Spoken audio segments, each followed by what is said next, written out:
Hi, AJ Hartley here, novelist, Shakespeare professor, baby metal fan, and I am continuing my journey through the Metal Galaxy album. And I've come to one of those songs which is perhaps the most divisive amongst baby metal fans. The song is Oh Majinai, featuring Joachim Brodane, I think his name is pronounced, from Sabaton. And it's divisive in the sense that, some people love it, some people really don't. And I think the larger group is the second one. And I confess that as I start this process, I kind of put myself a little bit more in the second category. This is maybe my least, maybe my least favorite baby metal song, the one I'm most likely to skip. When I set out to do these videos, it was frequently to try to articulate to myself why I felt the way I did about certain songs. And one of the things that I've discovered is that sometimes, digging into them a little bit makes me find things to appreciate that I hadn't thought about before. So let's see if it goes this way with this one. And what I'm going to do is, as with the Shanti Shanti Shanti song, I'm going to bring in a couple of people who know a little bit more about elements of the context. In this case, the sort of the metal context for the song, and have a conversation with them. And what I'll do after the fact is I'll drop in edits to give a little bit more information on things that come up in the course of the conversation. And then at the end of that conversation, I'll reassess the song and see if my own position on it has changed. As usual, this is completely subjective. I make no claims to be, making some definitive statement, and I'm not attempting to be encyclopedic. There are going to be references that I don't include. So this is a very subjective response, which I'm going to walk you through. So, here we go. Oh Majinai.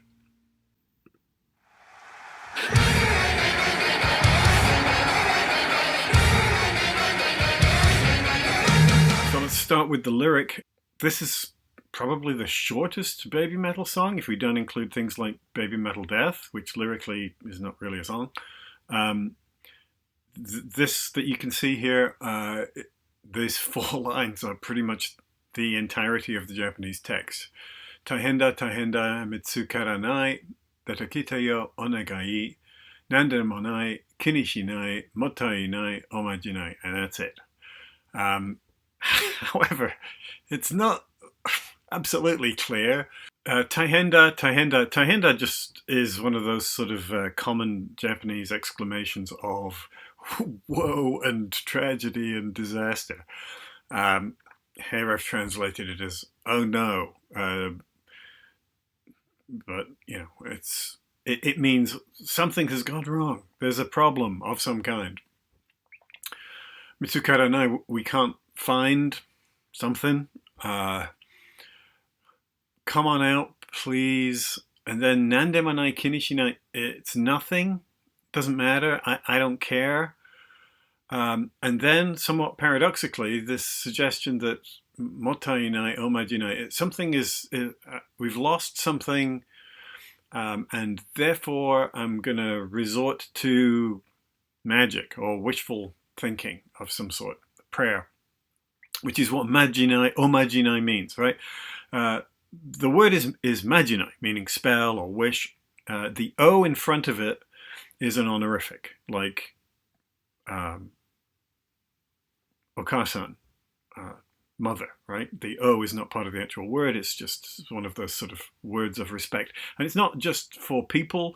You talk about, I don't know if you're in a restaurant. Oh, mizu, water.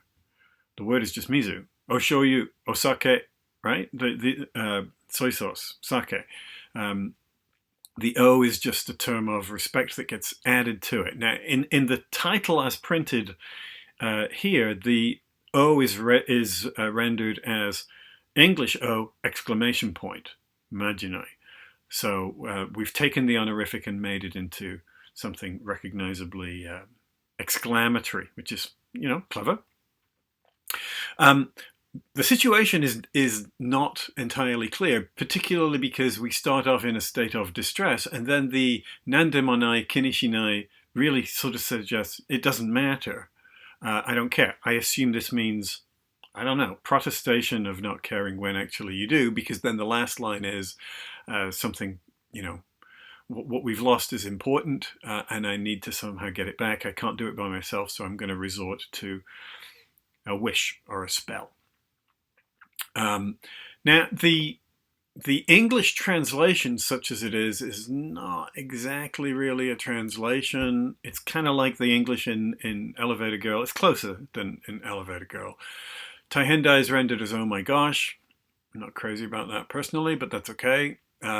We've hit a dead end, which is a good colloquial phrase for the Mitsukaranai. And there's nowhere to go. Let's make a wish. Help me, please, please, please save me, please, please, please, please, oh Majinai. So the previous protestation of not caring has kind of gone out the window, and now we're begging, right, for some sort of magical salvation to get us out of here. The only other thing to say really is that I should say Majinai Majinai is also something that sometimes waitresses do in cafes. They'll do a little sort of hand ritual over your food, casting the spell to make it taste good. So, you know, Omajinai is not one of those sort of casual conversational kind of words, I don't think, but it is a fairly common one, and it has a kind of playful association with it. It means like making a wish. The other thing, of course, is that the chorus, such as it is built around nai, right? Which I suppose you could simply say is like la la la. It's just a sound that sounds good when repeated. But nai, of course, is a word in Japan. It means not. It means it's a denial of presence. It's a statement of absence, let's put it that way. And if you have seen my Atarashi Gakko videos, you'll know that they had recently a single which is built around that word.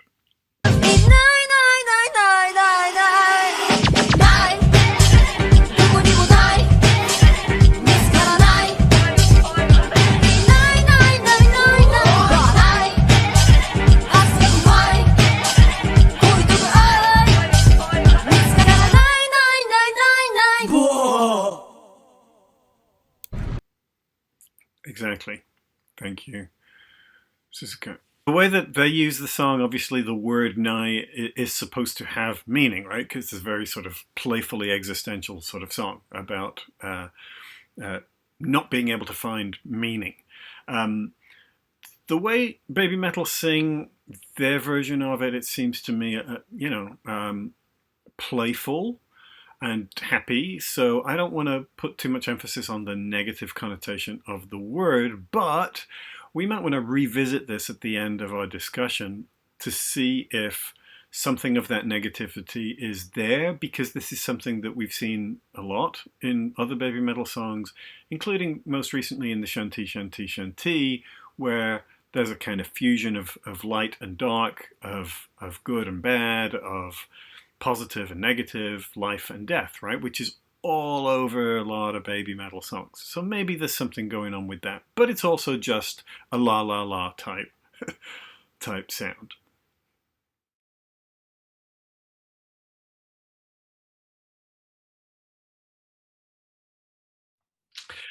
So let me welcome to our little YouTube channel here, Alex, Gideon, and Deanna Tipton, who are friends of mine from the convention circuit as writers and artists. For the purposes of this, they're also, I'm going to officially call you metalheads. Is that fair? I'll accept that. I'll take it. I mean, yeah, I'll accept that. Okay.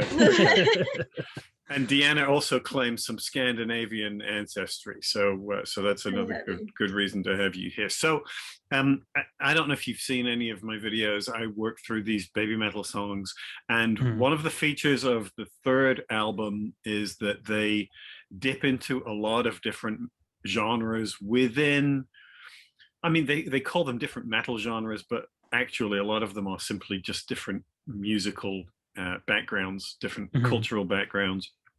And a lot of this stuff I don't know very much about. So in order to talk about the song, I'm getting in people who can help me understand some of the stuff that is being referenced in the song. So tell me something about Viking metal. Alex. Viking metal, it's interesting because it's not necessarily a genre unto itself. It's really more any song content or metal content that is actually speaking about Vikings. Now, the quintessential Viking metal band is Amon Amarth. Right. They had the song about the shield wall stuff, right? Vikings raise Yeah. the shield. Yeah. Vikings raise the shield wall, hold the front line, fight to death. And it's always fun. There was a joke that I saw, and it was someone doing like a Monomarth pitching themselves, and it was like, yeah, all of our songs are gonna be about Vikings and Viking culture in some way. And it was like, oh, so you're gonna get like 1 or 2 albums, and like we're thinking 12. I love them. And all the bands who do this have sort of Scandinavian roots themselves. Sometimes. So there's different like tiers. Some of them, like Amon Amarth, is fully in it, right? 100%. But then there's some that just take different, like the warrior culture, and run with it, because Vikings themselves came into contact with so many different cultures that their culture is already bastardized a little bit into something completely different. So you'll find parts of Viking culture in Estonia. So you start getting different folk type of Viking metal. Okay, so I was going to ask that. What's the difference between folk metal and Viking metal? Depends.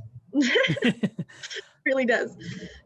It's interesting because a lot of folk metal gets lumped in with Viking metal, even with bands that don't really speak to Vikings in general. But it's just got that kind of feel that people kind of agree with. Like Helveti is one where you'll see them lumped in with Viking metal, even though all of their songs are about the Gaul.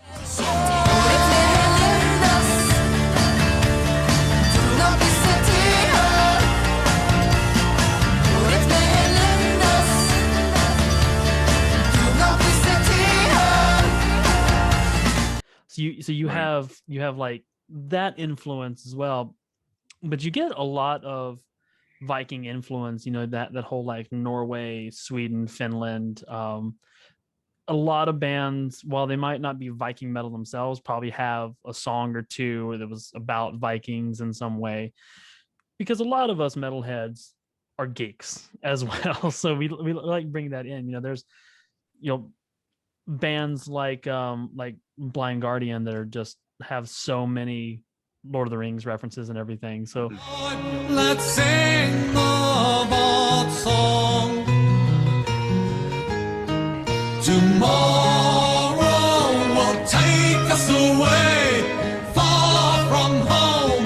No one will ever know what is. A lot of that culture is it's kind of that like geek historian culture being brought in by those that these bands that are just super interested in their own heritage. And it seems like a lot of it, as you suggest, sort of goes outside Scandinavia and is sort of general Northern European, right? That, as you say, sort of Celts and Gaulish, and some of it pushing into Russia and those kind of areas as well. Yeah, but for you, the defining thing about Viking metal is the subject matter of the song, the lyrical content, rather than a particular sound, right? It's why I kind of consider Amon Amarth to be one of like the few true Viking metal, because I mean they don't have a song that isn't about Vikings in some way. It's just, and you get that like table thumping like in the mead hall kind of sound to it. I know that Tyr is lumped in under Viking metal, which they're Faroese, so yeah, they are.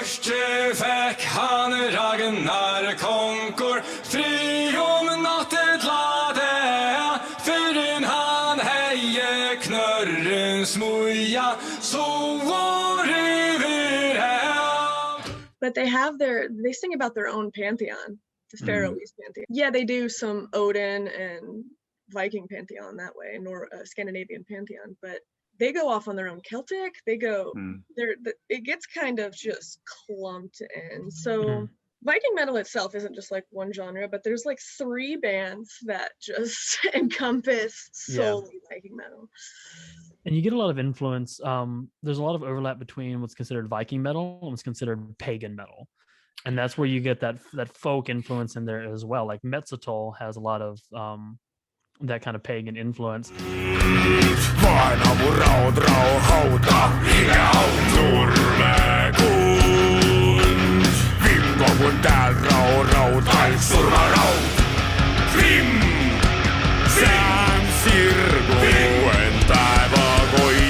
Like when we saw them live, I remember the band getting going and kind of being surprised that the crowd was into them.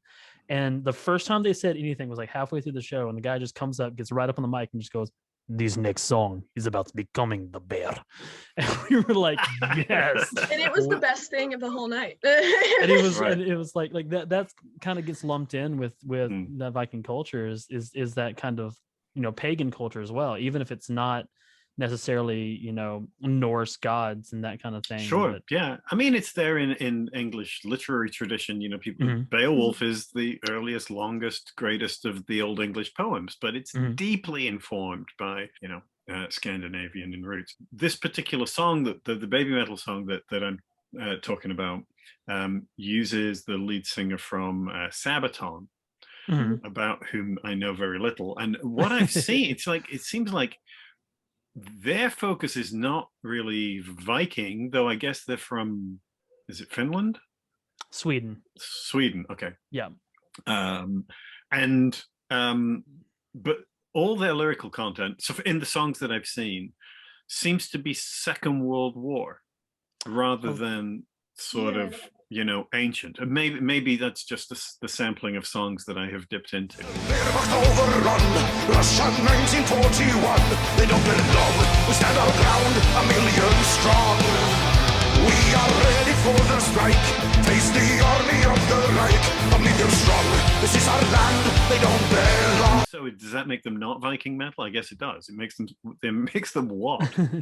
When I've listened to Sabaton, I would consider them more power metal, which if you know Iron Maiden, it's kind of, that's one of the 2 genres that Iron Maiden kind of, that and melodic death metal, which the only difference between the 2 is whether or not you've got harsh vocals. That's the only difference between the 2. But you know, you've got that kind of like almost operatic vocals that they do in you know, some cases, and you got the big epic scores and everything. And so I kind of lumped them more in with power metal than Viking metal, but I mean, all of their songs are about valor and war. And I mean, that's Viking culture, even if they're not talking about Viking battles, it still kind of has that connotations to it. And again, you know, the battles that they're singing about might be Second World War, but again, it's all Northern European. It's all sort of defending the homeland against Nazi invaders and so on. So I'd be honest, I find it a little odd. If I was, I find it a little. I mean, as you said, you know, an album or a few songs, but an entire sort of, it just feels a little strange to me. I don't completely understand it. Can you explain the appeal of this kind and the Viking and all of it? What is it that people get excited about? It's the power, the power, the berserker, you know, your adrenaline's up, you're about to go like mess someone up. It's that, it gets you hyped.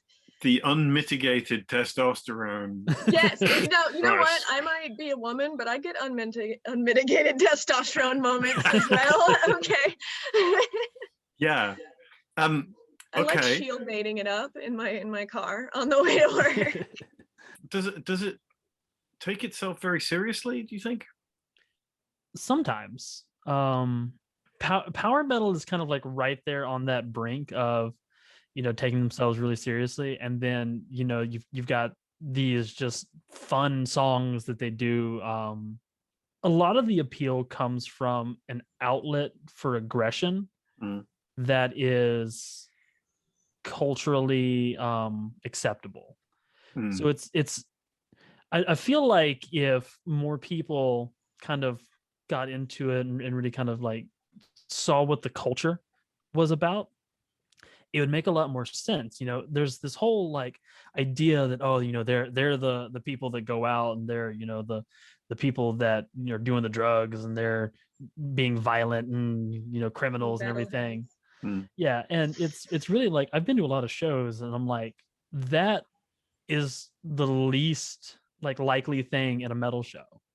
Like one of the best examples of it that I've seen is at the Iowa State Fair. There were two bands that played. I can't remember which country band it was. It was like a pop country band, and then Slipknot played. And Slipknot, of course, is, you know, one of really the big names in metal and everything. There were like 7 times more arrests at the country show than was at Slipknot's show. Because when people go to etiquette in a metal show. Exactly. Mm-hmm.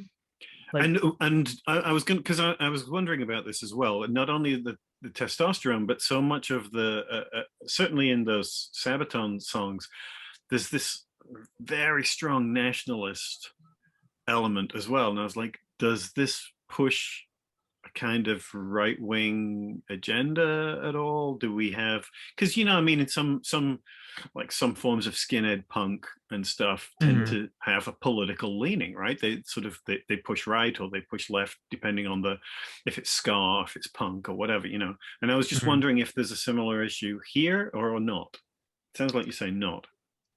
I think it depends. So Vikings themselves, Scandinavians themselves, have a lot of pride in where they are from and where they are. So it kind of comes with like Scandinavian pride. It does get, in America, it does get a bit problematic. So unfortunately, this is true among the new Nazi revolution, is that they're taking on Viking, Scandinavian, pagan symbols and usurping it from people who actually, because that religion's still real. People still worship Odin. Odinists exist. And they're taking Scandinavian imagery and pride and turning it into their nationalist Nazi. And it's actually becoming a serious issue, and people who are actually Scandinavian, it's like, we love our culture and we don't like seeing it taken and used like that, because Odin is the all father, not the some father. Don't be using it like that. It's not so. Yeah. That particular band might be using it in a nationalist sense. I'm not super. Alex is more familiar with Sabaton themselves. I don't know. I mean, I don't know that they are. I'm not really suggesting that. I'm just curious. And it's clear in all those sort of World War II songs that we're fighting Nazis. Yeah. You know, so it would be kind of difficult for that. But you know, sometimes a certain kind of nationalism can start to turn into something that resembles, right? You do have to be careful in Viking metal, because there is certain bands that are nationalist because of the new right-wing takeover, the whole like neo-Nazi takeover. So you have to be a little bit careful about what you're listening to. Like, wait, am I spending money on a problematic band? And I mean, really, you got to do your research. I'm always like, take a look at those lyrics and really take a look into it. Like, if you like the sound, make sure that the lyrics are something that you agree with and are going with. Yeah, that's a good words to live by. Yeah. Yeah. That's why I lean for folk metal so much, because it's more steeped in culture, heritage. It's how I listen to it to get connected with where I'm from, my ancestors and my people. Because I don't have that here. I mean, I have my family, but I don't have like my Celtic ancestry here or my Scandinavian ancestry here. Right. Well, and I noticed that I don't know where you guys are based, but Sabaton are coming to Charlotte with Judas Priest in September. Nice. Oh wow. Okay. So that should We're be an gonna see interesting. you there, right? Yeah. You know what, mate? it depends what's going on, but yes, maybe so. Yeah. It's funny that we should mention Judas Priest because when Rob Halford, it's interesting because Rob Halford also has a BabyMetal connection, and I wouldn't be at all surprised to find that if the new album, when it comes out, there may be a collaboration with Rob Halford of Judas Priest, who, of course, famously came out as gay. And I've always wondered within the metal community how that would play, because it seemed from somebody who, like me, who wasn't really a part of it, that would be a hard hurdle for fans to get past, but maybe not. Maybe I'm wrong. As a queer person, it's been great for me. Probably at the time that it happened, it looking at the day and age and what was culturally acceptable, but metal has always been that kind of liminal force out there, that liminal genre. And so a lot of people who weren't accepted are kind of accepted into metal, and that's why a lot of people gravitate to it and find it. I was one of those bullied kids back in middle school, like so many of us are. And for me, the kind of metal that I listen to has this very uplifting feel to it, kind of like you feel it in your chest. It makes you feel good about yourself, and that's something that a lot of people need. Okay, so I'm going to start with... What are you going to subject us to? I'm going to subject you to this little piece of video right here. So maybe, I don't know if you have seen this. I'm scared. Let's do it. Have you actually heard this song? Because prepare to be astonished. I'm ready. My body is ready.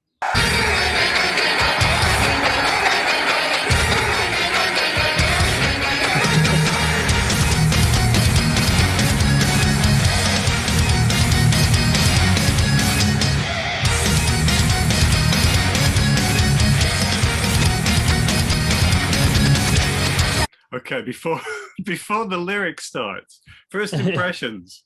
Huh. I didn't expect clogging. I didn't expect it. I expected the gallop in that riff, though. Yeah, that's very quintessential. Yeah. Okay. Viking. I don't know why, because they weren't like, I mean, yeah, they had horse fighting, but they didn't like ride across the seas. There's lots of galloping in Viking metal for some reason. Well, it's Sleipnir. You got to have Sleipnir in there. It's true. Eight-legged horse. Joachim Broden, who's the lead singer for Sabaton, is the guy who's up on the screen. I love his outfit.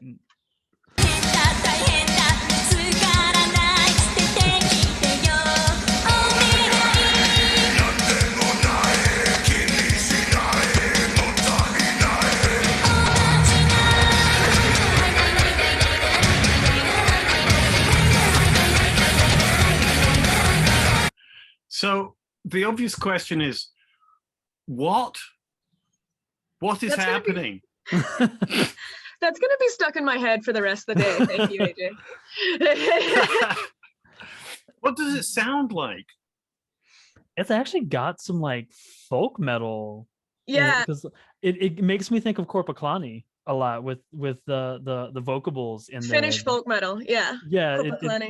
It has that, which with a lot of the Sabaton that I've listened to, it actually doesn't really give me a Sabaton feel. Yeah. It's definitely more folk metal. A lot of folk metal's got that gallop in it and has those vocables, na, na, na, na, na, na, na, like that. It's very folk metal. It's very Celtic. Right, yeah. That's what I thought. When the first time I heard the song, I was like, "What the? It sounds like I'm outside an Irish bar on St. Patrick's Day." Yeah, it's very Celtic. Vikings definitely did a number on the Celts and the Europeans. So This is true. They have a little bit of a meshed culture. So, as you said, I think the vocal style that he's using here is actually sort of different from Sabaton. It's much deeper and much growlier. And he's talked about this in interviews, that they kept sort of pushing him in that direction to get that sort of really guttural kind of sound.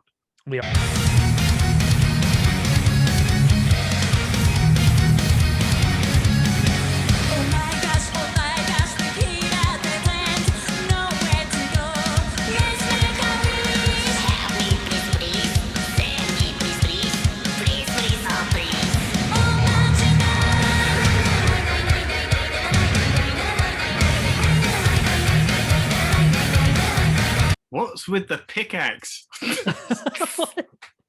This makes my head hurt. Why are there so many heads in the background? I don't know. I mean, pickaxe. it's weirdly 80s digital in terms of the replication of the figure, but he's in this sort of armor-plated jockstrap. I don't know what's going on with that. I'm here for it. Okay. and the dancing, both what you're seeing on the screen and what the girls are doing, again, also has these sort of weirdly mixed kind of cultural frameworks. I mean, it has that sort of Irish dance kind of thing, but I forget what the Russian I was going to is say called. that, right? It's almost like some sort of Cossack thing that's going on there as well. So again, it's all sort of vaguely Northern European. It's just a mishmash, and I love it. And I guess my big question is it a joke?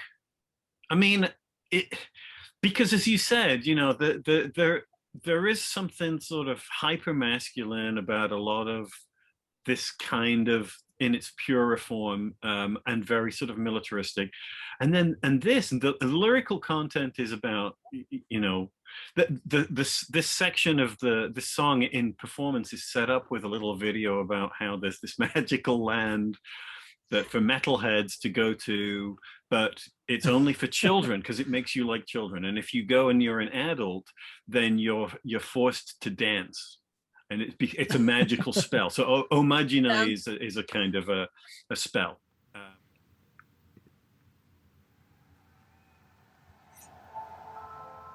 A long time ago, and even some time before that, beyond the vast metal galaxy, there existed a metal paradise. This metal paradise was a place filled with the love of heavy metal, where all metalheads could take off their metal armor and return to being children again. It's interesting. And that place was called Paradise Metal Galaxy. A place invisible to adults, a treasured dream island. However, all adults were warned to never set foot onto this land, as they would be cursed with the spell of unattainable desire.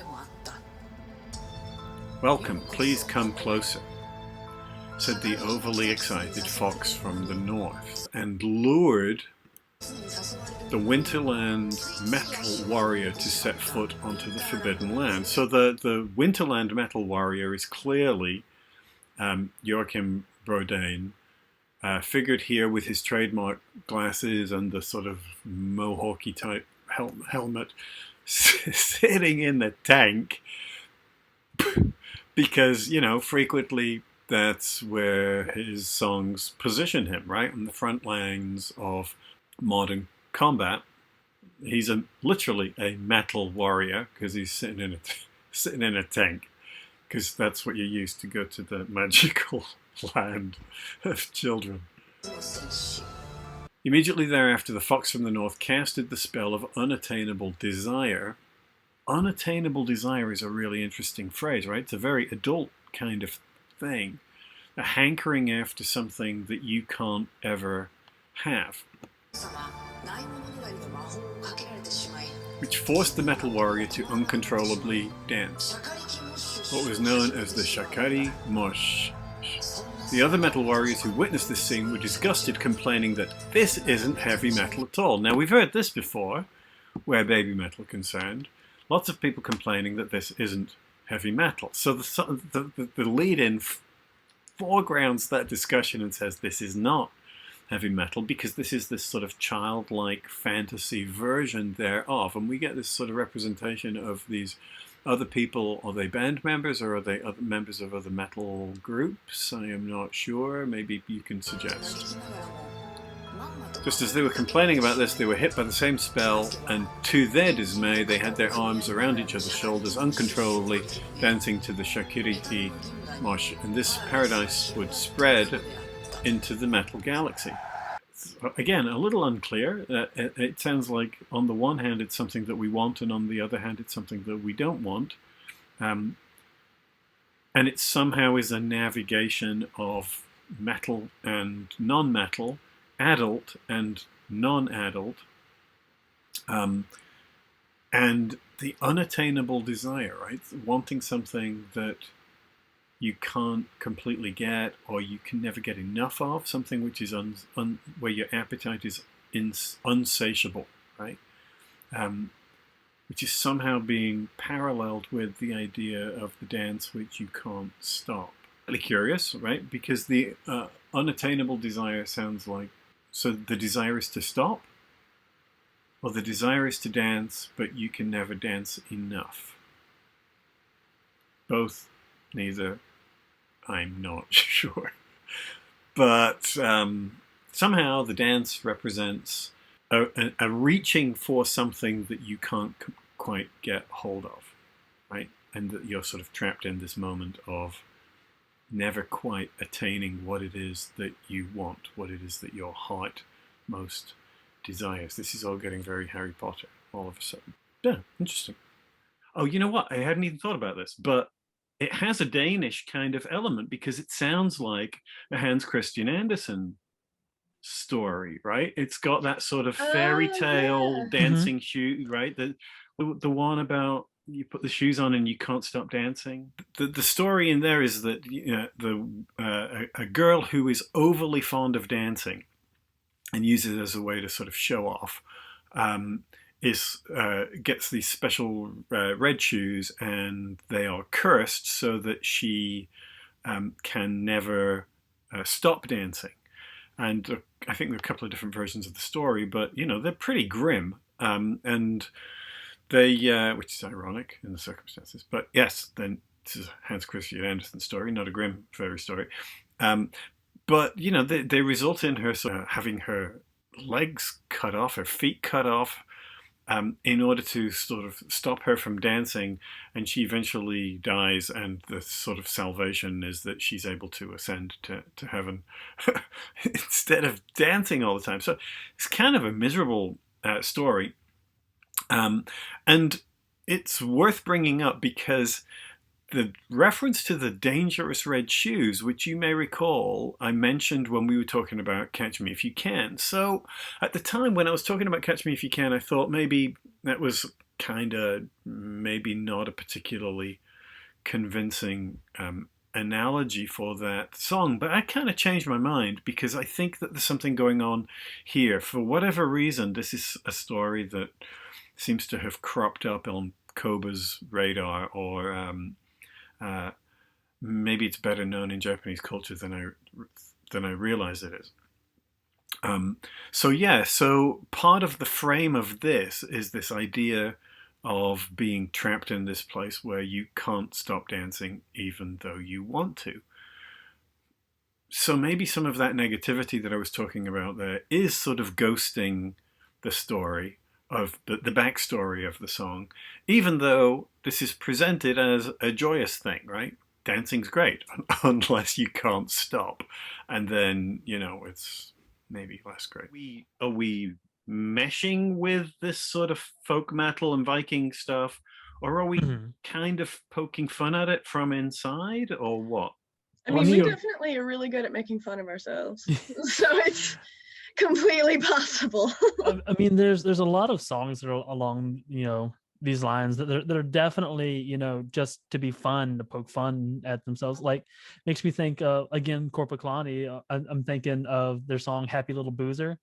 Like, it has that kind of line, like happy little boozer.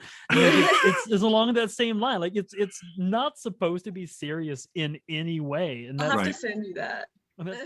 So here's a little blast of Man with a Plan, which they forwarded to me after we had this conversation, which I think is actually both kind of brilliant and actually perfect for the BabyMetal song.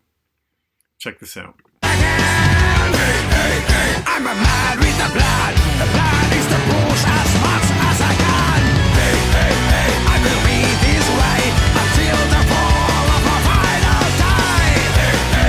I'm a man with a plan. The plan is to push as much as I can.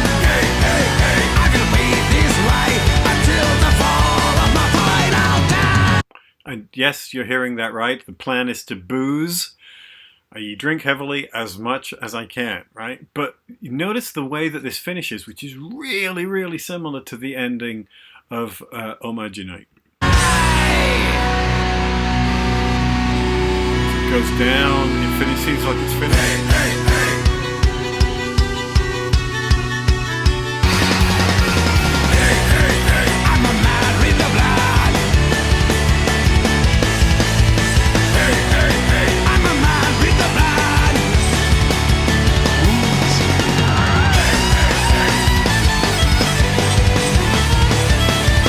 You get the idea. But, I think, it's really close. So I guess in some ways my initial assumption that because, Sabaton are from Sweden, that I was dealing with Viking metal is kind of wrong. It feels closer to folk metal. And as they're saying, if what defines Viking metal is the lyrical content, then Omajinai is dealing with something a little bit different. And in many ways, the playfulness of it and the dance energy of it is closer to something like this. But also when you're talking about, like it's for children, if you go, you have to dance and everything, it almost has that like fairy, like the endless dance kind of like feel to it in the story where like, if you get caught in it, that's it. You're just in the dance. Right. Also right. very Celtic and how it brings in like possibly it seems kind of fey to me, which could be Celtic Yeah, it's got a sort of Terry Pratchett-esque quality to that sort of storyline, the presence of the fairies in those Tiffany Aching books, and which is the witches one with the fairies in Lords and Ladies, which does something very similar. Are we going to address the growly thing that she did, because that was cool. That was great. One of the things this also reminds me of is Spinal Tap, right? I don't know how well. Are you familiar with the movie? No.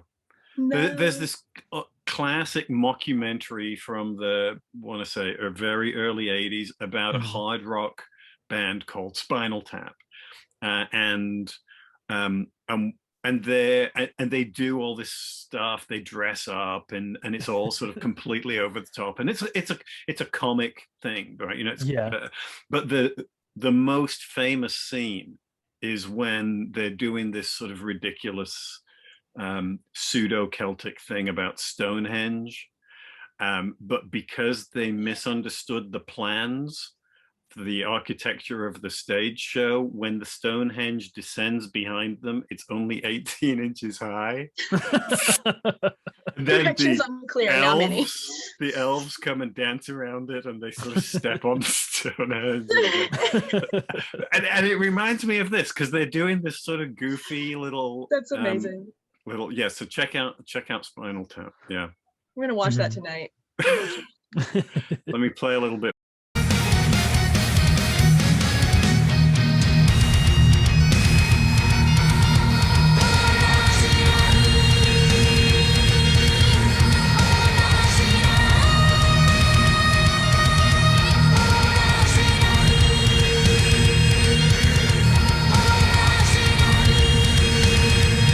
I mean, for all the jokiness, there is actually a kind of power to it, right?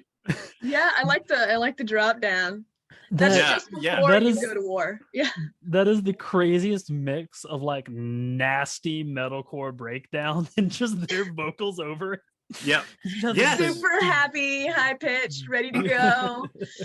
Welcome to baby metal. I love it. I love it. This is kind of, this is a particular example, but it's so emblematic of what they do all the time. And it's part of why I've always been fascinated by them, this sort of weird hybrid mishmash of stuff that finishes up having a kind of unity, which doesn't seem plausible,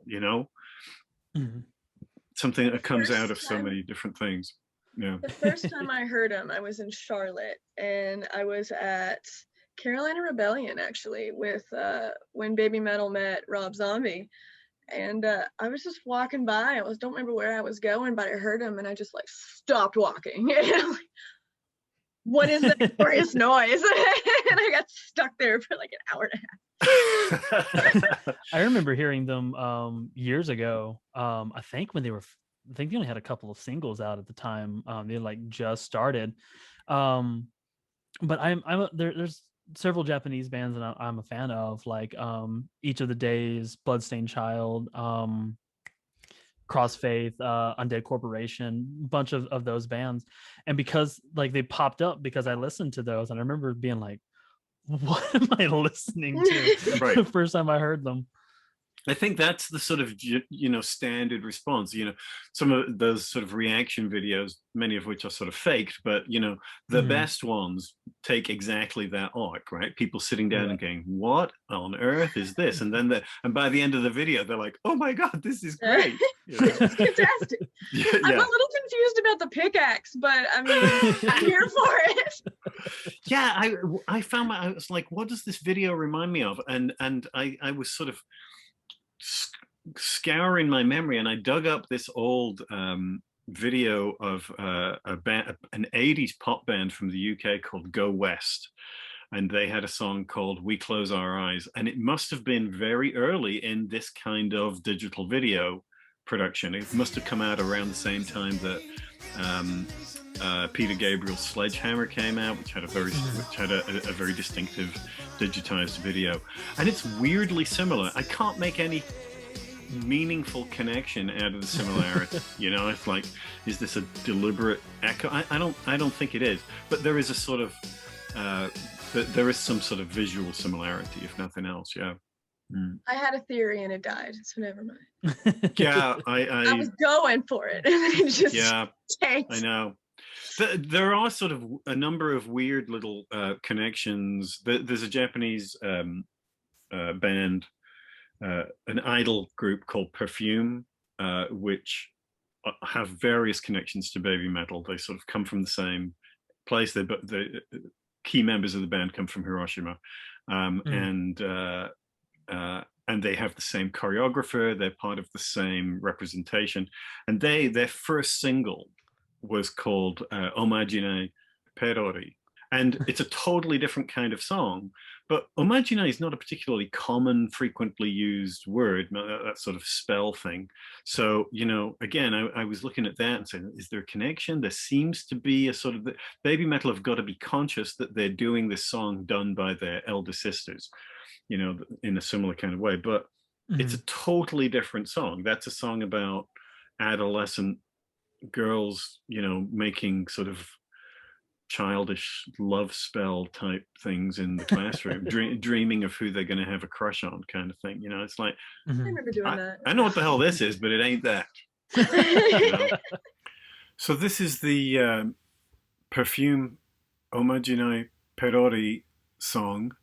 This is, I believe, their first single, which was only released in a limited capacity in Hiroshima in 2002 or thereabouts. It's not what you would call sophisticated choreography or, frankly, music. 人という字を書きました。ペロリ飲み込むおまじない。おまじない。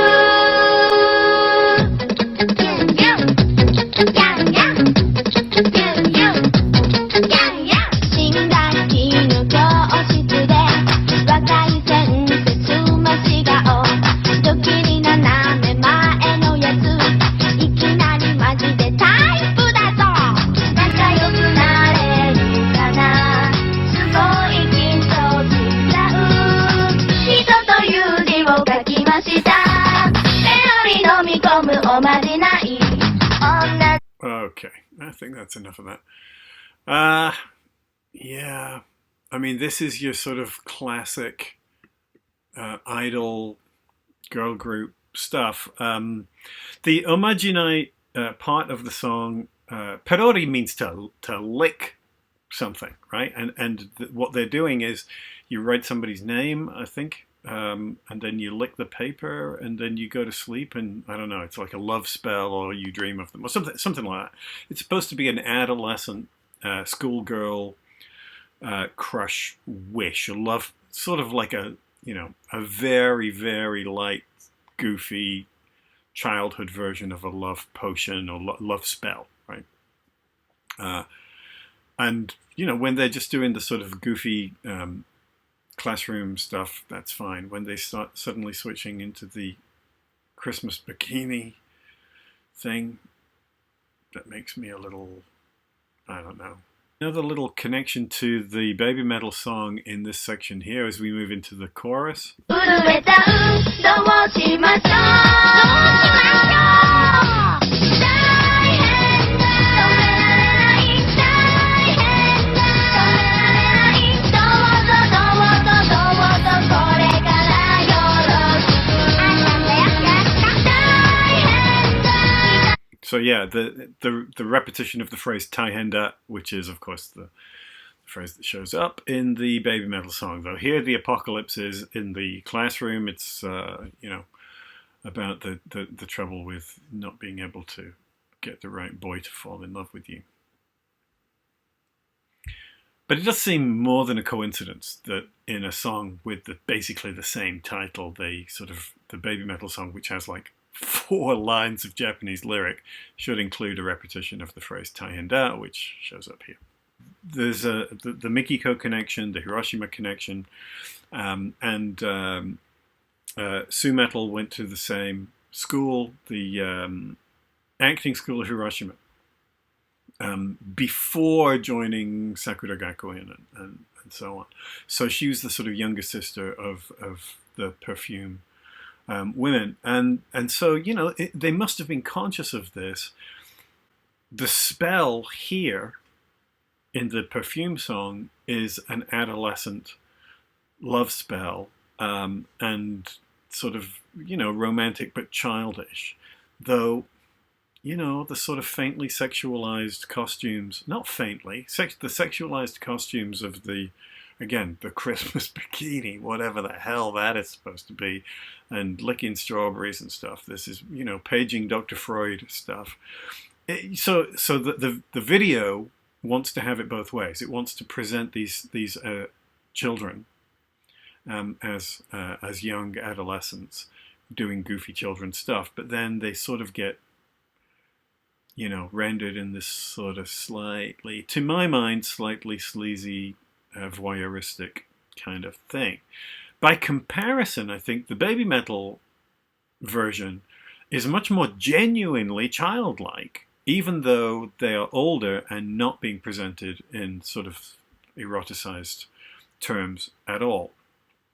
So, that's interesting, right? So they're doing something with a word, Majinai, that is going to be part of BabyMetal's past, in a sense, but they're doing it in a way which is managing to be both more sophisticated and more childlike, right, as opposed to childish.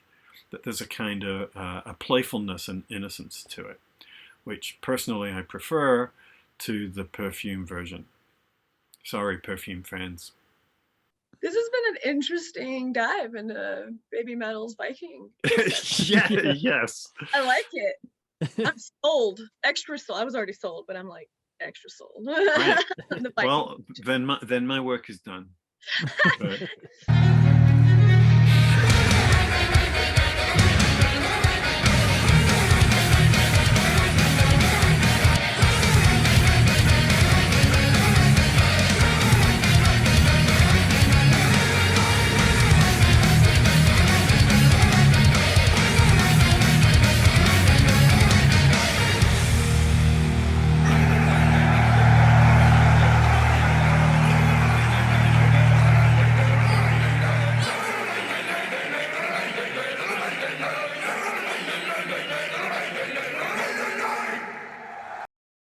I really appreciate you guys taking the time to chat, and I'll insert a few other bits of things into this and get it edited up. But thank you again, Alex and Deanna. I really appreciate your insight, and thank you for coming. Of course. Well, first, I wasn't going to do this song at all because I didn't particularly like it. And I thought, well, maybe, talking about it will make me like it a little bit more. But to be honest, I didn't think that was going to happen. I thought that this was going to be a song that I'm always going to want to skip. And I find I kind of changed my mind. It is both more fun and more serious than I thought it was. I can't help thinking that they're in on the joke, right? I think that there is a joke about a certain brand of metal, and I think everybody involved in that is in on that joke. And I think the Spinal Tap stuff is absolutely relevant. I think they're conscious of it. I think it's there. I think this is a sort of a playful little bit of self-mockery about the entire form and its sort of goofiness and the joy of that goofiness. I also think that there is a little of that darkness that we've seen before about the idea of being trapped within a dance that you can't get out of, and the fact that it's sort of simultaneously exuberant and fun and joyous and sort of interminable, and the song doesn't want to end. You know, that when you're listening to it, it's like, surely that was the last chorus. No, here's another. Because that's kind of the point of the song, what the actual content of the song is about. So, you know, yeah, I sort of get why people who like this particularly like the performance version of it, the live version, the dancing, the playfulness, which is sort of unavoidable. But I think I'm hearing it now as well, which I wasn't really before. So, yeah, maybe I will not always be skipping this song. I wanted to leave you with something different and probably new to you. One of the things I like to do with this channel occasionally, as well as talking about baby metal, is occasionally introduce you to some bands that maybe you haven't come across yet. And in poking around, trying to sort of get a handle on the sense of the term Majinai and how it was used in Japanese popular culture, I came upon this, a song that came out earlier this year by an indie rock band, Japanese indie rock band called Hitsuji Bungaku, which means sheep literature. I got nothing, but that's what it means. And they also have a song called Majinai, and it's utterly different. So, you know, and there's no connection to the baby metal song. It's pure coincidence in the use of in its use of the Majinai title, right? In this case, this is a much more introspective song. It's a song about being troubled, wrestling with yourself, and the thing that you want, the wish, the magic that you want, is the capacity to forgive yourself. And I find that it's a beautiful, haunting song. So I wanted to play you a little bit of this, and in the hope that maybe you will check these guys out. Again, they're called Hitsuji Bungaku.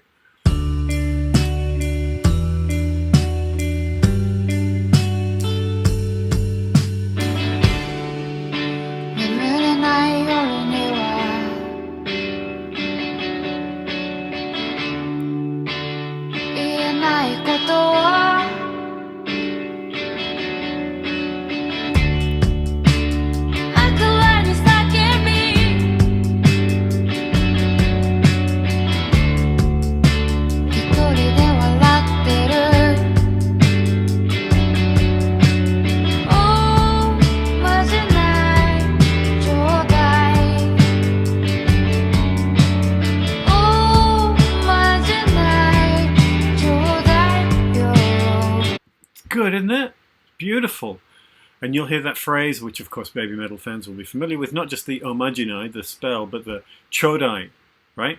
Which you know from Onedaru Daisaku-san. The chodai, chodai, chodai, begging you, please, please, please. So, but here it's earnest and sincere and asking for the magic, which is the capacity to forgive.